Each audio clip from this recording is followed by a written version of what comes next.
बिस्मिल्लाहिर्रहमानिर्रहीम रब्बिश्रह ली सदरी व यस्सिर ली अमरी वहलुल उक़दतम मिन लिसानी यफ़क़हू क़ौली। यहाँ पे देखेंगे क्वेश्चन कुछ यूँ है कि Aristotle concept of ideal tragic hero, that is the most important question जो कि आपके एग्जाम्स में आ जाता होता है। अच्छा, सबसे पहले तो इंट्रोडक्शन देख लेते हैं कि ट्रेजेडी बेसिकली होती क्या है। That is the imitation of the objects. चीज़ों की नकल करने को हम जो है idealised imitation objects in tragedy जो है वो क्या होती है। ठीक है, जो इमिटेशन होती है, जो नकल करना होता है, कॉपी करना होता है, उसको क्या कहते हैं। Poetry is a form of imitation. The objects of poetic imitation may be either better than real life, worse than real life, or same as they are in actual life. Imitation कहते हैं copy करने को, act करने को, किसी चीज की नकल करने को, उसको इमिटेट करना कहता है। अब ये इमिटेशन जो है, पोइट्री जो है वो एक फॉर्म ऑफ इमिटेशन है जिसमें हम जो रियल लाइफ को बेटर, जो कि होती है, कॉपी तो होती है लेकिन वो बेटर देन रियल लाइफ होती है, वर्स देन रियल लाइफ होती है, या same as they are in actual life. Aristotle thus distinguishes between comedy and tragedy, for tragedy involves the imitation of men better than they are in actual life, और comedy जो है वो क्या है, वो बेटर देन कॉमेडी और tragedy, क्योंकि tragedy involve करती है इमिटेशन ऑफ मैन जो कि बेटर होती है then they are in actual life. Hence tragedy presents a character in idealized form. इस वजह से ट्रेजेडी जो है एक idealized form में एक कैरेक्टर को बयान करती है। The tragic poet represents life as it may be, not as it necessarily is. The characters are better than we are. It is, however, important to understand that the idealization does not mean that the characters are good in a strictly moral sense. It merely means that the characters live a more complete and intense life than the real man and worse dear to the real world.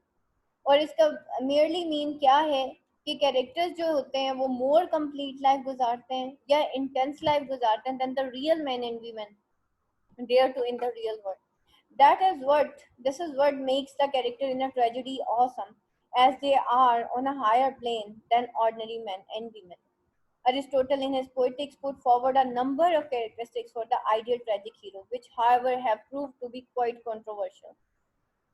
और poetics के अंदर जो है, अपनी जो उसने book लिखी है अरिस्टोटल पोएटिक्स में, उसके अंदर उसने काफ़ी सारे characteristics of ideal tragic hero लिखे, जिसके अंदर काफ़ी सारे ऐसे भी थे जो कि कंट्रोवर्शियल थे।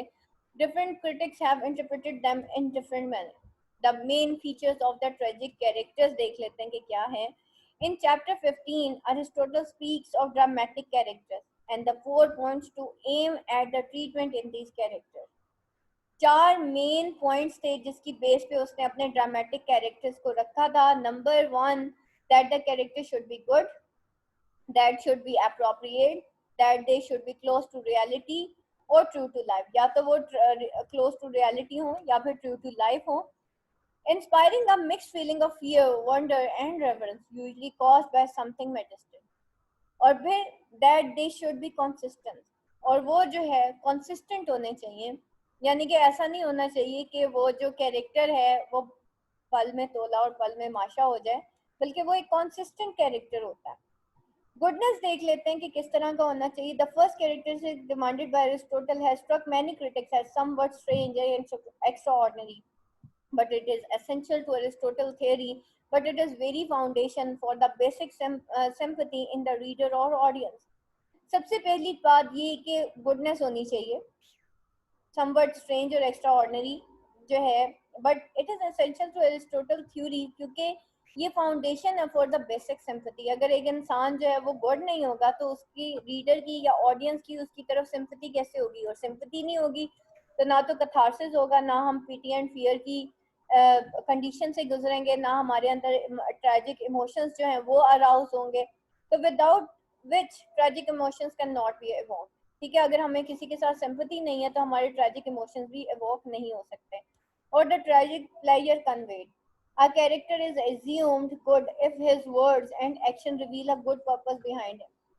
एक कैरेक्टर जो है उसको गुड एज्यूम किया जाता है अगर उसके वर्ड्स और एक्शंस रिवील करें एक good purpose behind them. This is irrespective of the class to which he belongs. Aristotle held women to be inferior and classified them with slaves, but even women if introduced in tragedy should be shown to have some good in them. कि women जो है उसने inferior होगी लेकिन उनके अंदर भी कुछ गुड था. Aristotle held women to be inferior. Aristotle based his statement on the assumption that his spectators have normally balanced moral attitude. Aristotle जो है वो बेस करता है अपनी assumption को ऑन द स्टेटमेंट जो कि स्पेक्टेटर्स जो है नॉर्मली बैलेंस करते हैं मोरल एटीट्यूड को, जो कि हम्फ्री हाउस कहता है as such they cannot be sympathetic toward one who is depraved or idiot. जाहिर बात है एक इंसान कभी भी उसकी तरफ sympathetic attitude हमारा नहीं होता जो कि हमें बुरा लगता है, बल्कि हमारा sympathetic attitude किसकी तरफ होता है जो कि हमारी नज़र में अच्छा होता है. Sympathy is necessary as it is very basic of the whole tragic pleasure. The bad man does to arouse pity in us as he falls from happiness to misery. और जो bad man होता है वो arouse करता है pity in us if he falls from happiness to misery, अगर वो happiness से misery की तरफ जाता है. फिर entirely weak person जो होता है उसकी भी कोई place नहीं होती tragedy में according to Aristotle. But we must remember that by implication we can see that Aristotle allows the bad or weak man in a tragedy if he is indispensable to the plot. He says that he would not allow for depravity of character when it is not necessary and no use is made of it. That Aristotle realized that character may be necessary in some tragedies, but this bad characters जो होते हैं वो necessary होते हैं सम tragedies में, लेकिन ये badness जो है occur only in so far as the main action required. अगर मेन एक्शन या प्लॉट को में उसकी कोई रिक्वायरमेंट होती है, एक्शन बेसिकली प्लॉट को कहता है, अगर रिक्वायरमेंट होती है तो फिर उसकी बैडनेस जो है वो ऐड की जाती है. And the action of the play as a whole should be good one. In other words it should portray effort to bring about a good result. The characters initiating the main action are therefore good. Yet bad character may occur in process of realizing this action. It is thus a weak character like Iago is not necessarily ruled out in the context of Aristotelian concept. Iago जैसा bad जो character है उसको वो rule out कर जाता है एक tragic hero के जो definition है उससे हम निकाल देते हैं इसको. Aristotle's dictum of goodness in the tragic character has given rise to a great deal of controversy and contradictory interpretation. To Corneille, the French playwright and critic, the term good mean magnificent. Dacier, Metasio interpret good to mean well marked. ठीक है, अब हर कोई जो है ना good के मतलब वो कहता है कि भाई डिफरेंट होते हैं. एक कहता है गुड का मतलब होता है मैग्निफिसेंट, ठीक है, जो कोई कॉर्नियल कहता है. डेशियर जो है एंड मेस्टेशियो जो है वो इंटरप्रेट क्या करते हैं गुड को टू वेल मार्क. वो कहते हैं कि गुड जो होता है वो वेल मार्क्ड होता है. टेलफोर्ड जो है वो कंसीडर करता है term to signify dramatically effective, कि गुड का मतलब होता है कि वो सिग्निफाई करे ड्रामेटिकली इफेक्टिव. एफएल लुकास जो है वो क्या कहता है, वो कहता है is of firm opinion that term implies being fine और नोबल. वो कहता है कि भाई ये जो गुड है ना इसका मतलब फाइन और नोबल है. The real point is however the Aristotle is clearly insisting that dramatic persona of tragedy shall be as fine a character as the plot permits. जबकि अरिस्टोटल जो है वो क्लियरली इंसिस्ट करता है गुडनेस के ऊपर कि एक जो ड्रामेटिक पर्सोना होता है ऑफ ट्रेजेडी वो जो है शैल बी एज फाइन, इतना फाइन कैरेक्टर होना चाहिए जितना कि उसको प्लॉट परमिट कर सकता है या प्लॉट परमिट करता है. However, what Humphrey House says, Humphrey House इसके बारे में क्या कहता है, in this context is clear and the most acceptable to interpretation. He points out that the term good and goodness in Greek means something different from what it has come to mean in terms of Christian ethics. वो कहता है कि भाई इसका मतलब जो है ना डिफरेंट है जो कि in terms of Christian ethics के तौर पे लिया जाता है. The insistence of goodness is not coloured with direct didacticism. और ये जो है डैक्टिसिज्म कहते हैं सच्चाई हिकमत आमेज बातों को, तो डायरेक्ट डैक्टिसिज्म से नहीं इसको कलर किया जा सकता गुडनेस को. It does not have significant moralist implication for in Greek sense and terms it means the habitual process of one or more It means the habitual possession of one or more of the separate virtues such as courage, temperance, liberty, magnificence, gentleness, truthfulness, friendliness, and even witness. Thus, the moralist interpretation of goodness implying the effort to do one duty should not be read into what Aristotle says. Aristotle, good man is good insofar as he desires specific positive good ends and work together attaining those ends. Aristotle's use of term good implies something necessarily different from what we mean it by it today. If we remember that the pagan idea of virtue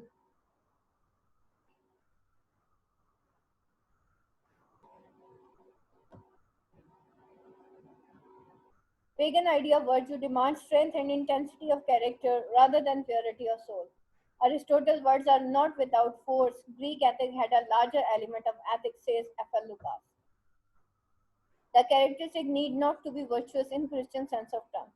Indeed, this would lead to the play being rather undramatic, as humility and modesty and meekness are perhaps the most undramatic human quality. By implication, what is required is sense of grandeur. और वो कहता है कि इसकी implication मतलब bye implication इसका क्या required है कि सेंस ऑफ ग्रैंडियोर होनी चाहिए. अप्रोप्रिएटनेस देख लेते हैं कि कैरेक्टर कितना अप्रोप्रिएट होना चाहिए.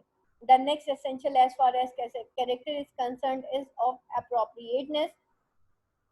ये अप्रोप्रिएटनेस के बारे में आप लोगों को सारा पढ़ा दिया था और इसमें this term has also been interpreted variously. One set of critics take it to mean true to type. Appropriateness means true to time, yet this does not mean that Aristotle mean character to be mere types or not individuals. और इसका मतलब ये नहीं है कि वो सिर्फ types पे बेस करते हैं या उसके कैरेक्टर्स और इंडिविजुअल्स नहीं है. What he mean is the character should be true to their particular age, profession, class, sex और status. अब इससे मुराद ये है कि उनको जो है true to their particular age, यानी कि ऐसा नहीं होना चाहिए कि एक बूढ़ा हो और वो जवानों की तरह एक्ट कर रहा हो. अपने प्रोफेशन से वो मतलब रिलेट करता है तो अकॉर्डिंग टू प्रोफेशन उसको एक्ट करना चाहिए. क्लास यानी कि जिस क्लास से अगर किंग है तो किंग्स की तरह बिहेव करना चाहिए. और अगर मेल एंड फीमेल है, मेल है तो मैनलीनेस की तरह बिहेव करना चाहिए और फीमेल है तो फीमेल की तरह बिहेव करना चाहिए और अपने स्टेटस के मुताबिक उसको बिहेव करना चाहिए. But they are individual at the same time. लेकिन वो इंडिविजुअल्स भी थे. इंडिविजुअल कहते हैं कि मतलब उनके अंदर एक इंडिविजुअलिटी भी थी. वो एक मतलब अपनी मिसाल आप थे, यानी कि इडिपस रेक्स का कैरेक्टर दोबारा नहीं बना, वो एक इंडिविजुअल कैरेक्टर था. For they are man in action, क्योंकि वो मैन इन एक्शन है presented by tragedy. The actions of people of the same type can do and do differ. In this lies their individuality. The choice made by them in crucial situation indicates their particular individuality. Aristotle, with his instance, says that practice is the source of character, would have maintained that one who has been brought up in slavery would not be suddenly develop nobility heroism. अब ये बेटा सारी appropriateness है, इसको थोड़ा सा आप read out कर लीजिएगा. ये वैसे आप लोगों को पढ़ा दिया है, लाइकनेस भी आप लोगों को पढ़ा दिया था. अच्छा, आज का जो मेन मेरा मकसद था वो था आइडियल ट्रैजिक हीरो. ठीक है, आइडियल ट्रैजिक हीरो को थोड़ा सा डिस्कस करना था. इसकी थोड़ी सी एग्जांपल्स हैं जिसको मैं डिस्कस करना चाह रही थी ताकि आप ये जो एग्जांपल्स हैं उनको आप देख सकें. बेटा कभी भी शॉर्ट नोट्स को फॉलो मत कीजिएगा. उसकी रीज़न ये है कि एग्जामिनेशन हॉल में जाके ना जो आपने लेंदी जो जितने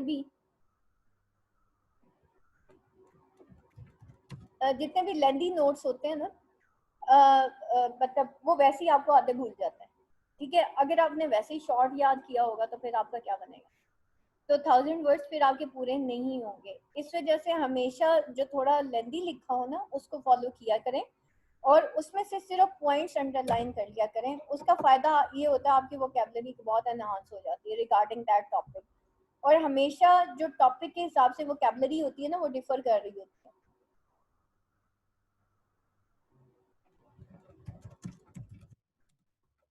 तो ये सारी चीज़ें होती हैं जो कि आपकी मैटर कर रही होती हैं. अच्छा, ये नोट्स बेटा मैंने कल आप लोगों को शेयर किए थे क्योंकि मैंने कल आप लोगों को असाइनमेंट बनाने के लिए दी थी, लेकिन किसी ने सबमिट नहीं करवाई, इसलिए आप लोगों को थोड़ा सा क्लियर करना था कि इसके अंदर पॉइंट्स क्या ऐड करने हैं. अब इसमें देखिए अप्रोप्रिएटनेस है, सारा कुछ है, उसको शॉर्ट शॉर्ट करके लिखना है, लेकिन आप इसको याद जरूर कर लीजिएगा, देख लीजिएगा कि इसके अंदर मेन पॉइंट्स क्या हैं। अच्छा, उसके बाद आइडियल ट्रेजिक हीरो की बात होती है कि आइडियल ट्रेजिक हीरो क्या होता है। The passage in the poetics which deal with the ideal tragic hero is attracted a great deal of critical attention. Aristotle said it follows plainly in the first place that the change of fortune present must not be the spectacle of a virtuous man brought from prosperity to adversity. Passage जो है, जो poetics के अंदर जो ideal tragic hero को deal करता है, has attracted a great deal of critical attention. Aristotle कहता है कि ट्रैजिक हीरो जो है it follows plainly in the first place that change of Fortune, सबसे पहले उसकी चेंज ऑफ फॉर्च्यून होती है। Presented must not be the spectacle of a virtuous man brought from prosperity to adversity। एक change of Fortune होती है एक virtuous man की फ्रॉम प्रॉस्पेरिटी। ना तो वो कोई ऐसा स्पेक्टिकल होता है कि कोई बहुत ही वर्चुअस मैन होता है जिसकी प्रॉस्पेरिटी टू एडवर्सिटी होती है, for it moves the audience to neither fear nor pity. बहुत ही नेक इंसान जो है उसकी उसको नहीं दिखाया जाता कि उसकी वो प्रॉस्पेरिटी से एडवर्सिटी की तरफ जाता है, क्योंकि इसकी वजह से जो ऑडियंस है उसके अंदर ना तो फियर होगा ना तो पिटी होगा, बल्कि सिंपली एक वर्चुअस इंसान जब प्रॉस्पेरिटी से adversity, just like saint priest, अगर ऐसे लोग जो हैं ट्रेजिडी उनके साथ हो जाए या उनको प्रॉस्पेरिटी यानी कि खुशहाली से बदहाली की तरफ दिखाया जाए, उनका डाउनफॉल दिखा दिया जाए, तो ऑडियंस के अंदर शॉक तो क्रिएट होगा लेकिन पिटी एंड फियर क्रिएट नहीं होगा। द रीजन के मतलब हाउ इज इट पॉसिबल है कि इतना नेक इंसान जो है उसके साथ ट्रेजिडी हो जाए, तो हम शॉक में चले जाते हैं। Not again that of a bad man passing from adversity, ना ही बिल्कुल बैड मैन जो होगा ना वो एडवर्सिटी टू प्रॉस्पेरिटी जो है उसको दिखाया जाएगा। For nothing can be more align to the spirit of tragedy, कि कोई भी चीज जो है ये इस तरह की जो चीजें हैं वो स्पिरिट ऑफ ट्रेजेडी को फॉलो नहीं करती। Nor again should the downfall of an utter villain be, ना ही कोई अटर विलन जो है उसका डाउनफॉल दिखाया जाता है एक ट्रेजेडी में। A plot of this kind would doubtless satisfy the moral sense, but it would inspire neither pity nor fear. For pity is aroused by unmerited misfortune, fear by misfortune of man like ourselves. अब यहाँ पे देखें कि एक plot जो होता है जो इस काइंड का होता है डाउटलेस सेटिस्फाई करता है मोरल सेंस को, but it would inspire neither pity nor fear, ना तो ये इंस्पायर करता है पिटी को और ना ही फियर को। For pity is arouse by unmerited misfortune, क्योंकि पिटी जो है वो अराउज होता है अनमेरिटेड मिसफॉर्च्यून से, और fear by misfortune of man like ourselves, और फियर किसके थ्रू होता है, जो मिसफॉर्च्यून हम जैसे लोगों की होती है। यानी कि तब तक पिटी एंड फियर अराउज नहीं होगा जब तक कि कैरेक्टर जो है वो लाइफ लाइक नहीं होगा, ट्रू टू टाइप नहीं होगा, गुड एंड बैड का मिक्सचर नहीं होगा। लेकिन ये कि थोड़ा सा गुड ज्यादा होता है बैड कम होता है। We see that Aristotle had no place in tragedy for two types of character, perfectly virtuous and thoroughly depraved or bad। ना तो विलेनस कैरेक्टर्स की ना ही परफेक्टली वर्चुअस कैरेक्टर्स की उसकी ट्रेजेडी में कोई, यानी कि उसकी ट्रेजेडी की डेफिनेशन में कोई जगह। Thus the tragic character is one who is not eminently good, ना तो eminently good हो, क्योंकि उसकी जो मिसफॉर्च्यून है वो सिर्फ क्या होती है, नॉट बाय वाइस एंड डेप्रेविटी, बल्कि वो किसी एरर ऑफ फ्रेलिटी, यानी कि कुछ जो हीरो होता है उसका जो डाउनफॉल होता है वो उसके किसी एरर ऑफ जजमेंट या फ्रेलिटी की वजह से होता है। He must also be one who is highly renowned and prosperous, एक ऐसा इंसान होना चाहिए जो कि रिनोड भी हो और प्रोस्पेरस भी हो। उसके बाद देखते हैं the perfectly good not fit for a tragic hero. एक परफेक्टली गुड पर्सन जो होता है वो एक ट्रेजिक हीरो को जो है उसके मुताबिक फिट नहीं होता। ठीक है, तो Aristotle concept of effect of tragedy is that is arouse pity and fear in the spectator, but a perfectly good man, if he suffers the fall from prosperity to misery, will not be aroused pity or fear. He would simply shock the spectator's sense of justice. The shock arises from the fact that a completely virtuous man is suffering. The suffering is wholly undeserved. It is an irrational suffering. The concept of tragic hero is not being perfect as related to the insistence on goodness in character. For a perfect person would be one who had his desire under control. and whose intellect is able to form the right calculations and the right practical interference, so that he would formulate to himself ends more immediately within his power. Right action would become more and more spontaneous and immediate, and the sphere of deliberation more and more limited. And ultimately, the scope for the dramatic display of action would not exist. A blameless, virtuous character cannot be dramatically effective. Furthermore, we cannot identify ourselves with such a saintly character. It is true that in recent times, Shaw and Eliot had made successful drama with saints as their tragic hero. एक question आया था कि क्या आज भी Aristotle poetics relevant है, तो yes it is relevant, लेकिन ये जो आइडियल ट्रेजिक हीरो का कॉन्सेप्ट था जिसमें अरिस्टोटल ने ये कहा था कि भाई ना तो सेंट ना ही जो है मतलब विलेनस कैरेक्टर्स जो हैं उनके साथ ट्रेजेडी हो सकती है, लेकिन शॉ और इलियट ने सक्सेसफुल ड्रामा बनाया है जिसमें उन्होंने सेंट्स को एज देयर ट्रेजिक हीरोज जो है वो कंसीडर किया. But then Aristotle was speaking about drama. He knew that the Greek drama, and generally speaking, saint have been excluded from the sphere of drama. Aristotle ने जो dramas लिखे या जो definition लिखी वो ग्रीक ड्रामा के according लिखी थी. Or yet Antigone in Greek drama itself was quite blameless. She had to choose and chose as well as possible in the circumstances. She sacrificed the lower duty to the higher. One might say that blameless goodness is not the proper stuff for drama. Perfect goodness is apt to immobile and uncombative. It tends to bring action to a standstill, yet would not be not moving or changing, not ready to fight or struggle. और यहाँ पे वो कहता है कि one might say एक जो blameless goodness होती है वो प्रॉपर स्टफ नहीं है ड्रामा के लिए. ठीक है, इतनी ज्यादा गुडनेस जो कि बिल्कुल ही ब्लेमलेस हो वो गुड स्टफ नहीं होती. Perfect goodness is apt to be immobile और अनकम्बैटिव होती है, और वो जो है एक्शन को एक स्टैंड स्टिल पे ले आती है. मतलब इतनी ज्यादा गुडनेस होती है, yet it would not B not moving और चेंजिंग, और ना तो वो मूविंग होती है ना ही चेंजिंग होती है, नॉट रेडी टू फाइट और स्ट्रगल. और एक्सट्रीम गुडनेस जो है उसमें इंसान कभी भी कम्बैटिव नहीं होता, यानी कि स्ट्रगल नहीं करता, अपने अपने जो जिसे कहना चाहिए अपने लिए फाइट नहीं करता, अपने हक के लिए फाइट नहीं करता. जब इंसान लड़ेगा नहीं तो फिर उसकी ट्रेजेडी कैसे होगी. It is completely right to say that the spectacle of a perfect suffering shocks rather than arouse pity. तो इस लिहाज से देखा जाए तो एक परफेक्ट मैन की जो सफरिंग होती है वो शॉक तो रेस करती है, अराउज करती है, लेकिन पिटी नहीं अराउज करती, जिसकी वजह से हमारा कथारसिस नहीं होता. Desdemona, Cordelia and Antigone surely arouse pity. Desdemona आप लोगों ने ओथेलो में कैरेक्टर पढ़ा होगा. कॉर्डिलिया, एंटीगोन, ये श्योरली ये गुड कैरेक्टर्स है, ठीक है, लेकिन ये अराउज करते हैं पिटी को क्योंकि ये एक्सट्रीमली गुड नहीं थे. It would not be correct to say that terror here outweighs the pity, और यहाँ पे ये नहीं कह सकते हम कि ये टेरर ने आउटवे कर दिया पिटी को. The sense of outrage justice is there, but it does not exclude pity. फिर the thoroughly depraved character not suited for tragedy. एक thoroughly depraved character जो होता है वो सूट नहीं करता tragedy को. So another type of character excluded by Aristotle from the sphere of tragedy is that of utter villain. The completely bad man falling from prosperity to adversity, says Aristotle, would merely satisfy our sense of justice.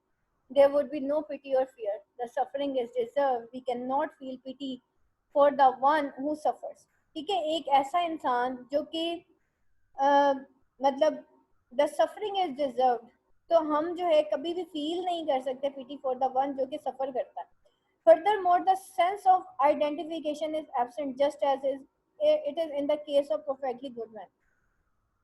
अब यहाँ पे वो ये कहता है कि अगर वो अटर विलन होगा तो हमारी जो है ना तो एक कम्प्लीटली बैड मैन जो होता है अगर वो प्रोस्पेरिटी से एडवर्सिटी की तरफ जाएगा तो हम क्या कहेंगे, अच्छा हुआ इसके साथ ऐसा ही होना चाहिए था.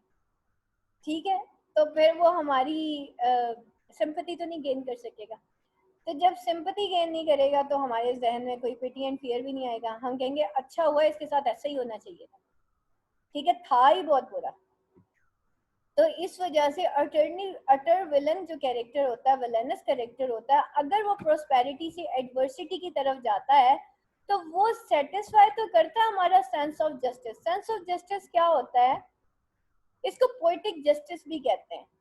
ठीक है, पोएटिक जस्टिस कहते हैं कि जो अच्छा होता है उसके साथ अच्छा हो और जो बुरा होता है उसके साथ बुरा हो जाए।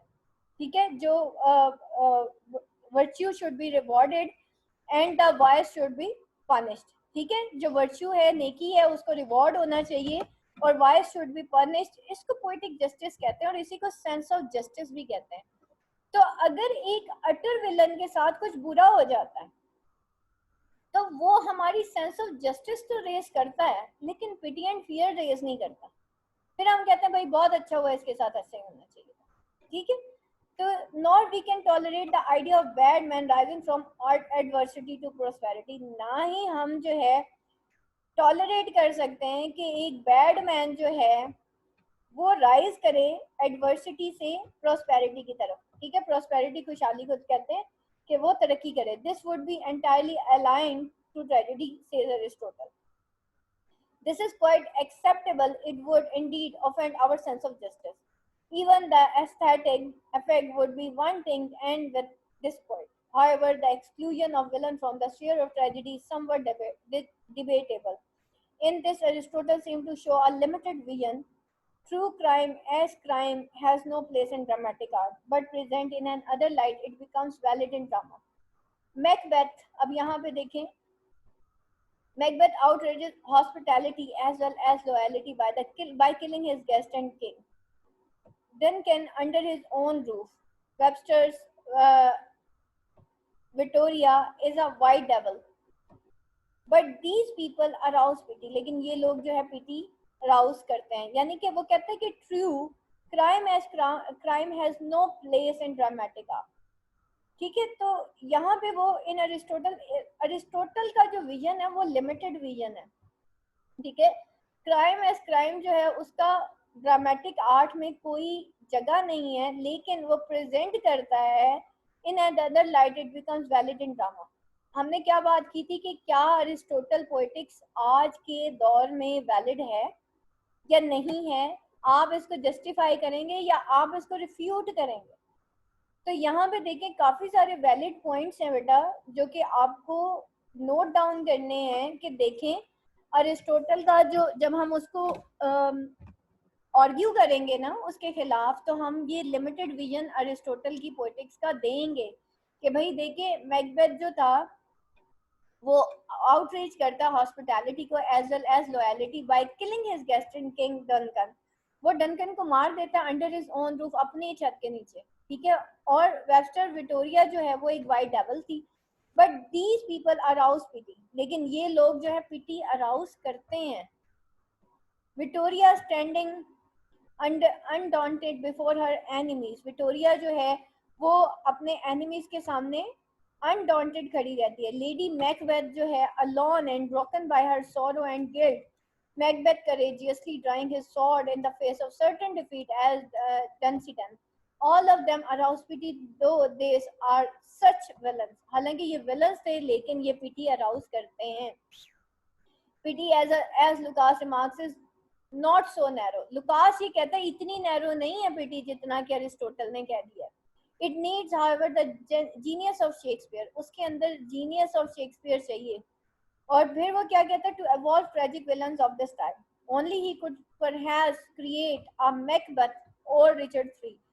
यानी कि शेक्सपियर की जीनियस चाहिए कि एक मैकबेथ जैसा विलन जो है वो क्रिएट किया जा सके या रिचर्ड III क्रिएट किया जा सके। There is something grand about these villains. It is wickedness on a grand level. Wickedness is intellectual and resolute, and it raises the criminals above commonplace and give him to a sort of dignity. There is something terrible in the spectacle of a willpower working out its evil curse, dominating its surroundings. The fall and breakdown of such a power evokes a certain tragic feeling in us, or tragic sympathy. It is not the pity one feels for the unmerited sufferer, but is a sense of loss and regret over the waste or misuse of such splendid gifts. Provided a person has some redeeming quality, courage, intellect, beauty, and wit, passionate devotion, provided they show some sort of magnificence, then it is an astonishing how much their fellow men can sometimes forgive them. One might perhaps offer our defense of Aristotle here too. After all, he says that a completely depraved person is not fit to be a tragic hero. एक completely depraved person जो है वो as a tragic hero consider नहीं किया जा सकता. Macbeth, one could argue, is not completely depraved, for he shows inordinate courage. Macbeth जो है वो completely depraved नहीं था क्योंकि उसके अंदर inordinate courage थी. Same is the case in Paradise Lost का जो सैटन था उसके बारे में कहा जाता है कि वो हीरो था कि नहीं था. हालांकि वो एक विलेनस कैरेक्टर था, लेकिन क्योंकि उसके अंदर इनऑर्डिनेट करेज थी तो इस वजह से बाज जो क्रिटिक्स है वो कहते हैं कि नहीं, पैराडाइज लॉस्ट के अंदर जो है ना सैटन हीरो था. ठीक है, तो दैट इज द डिबेट कि वो हीरो था या नहीं था. तो उस लिहाज से आज के दौर में एरिस्टोटल पोएटिक्स जो है वो रेलेवेंट है या नहीं है. आपने दोनों तरीके से इसको सिर्फ रेलेवेंट या इररेलेवेंट नहीं कर देना, आपने दोनों तरीके से इसको जस्टिफाई करना है.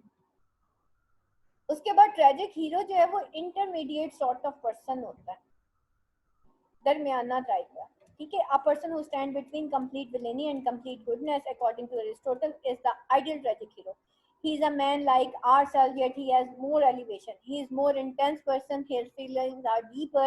He has heightened power of intellect and will. But he is essentially him, and so that it is easy for us to identify ourselves with him and sympathize with him.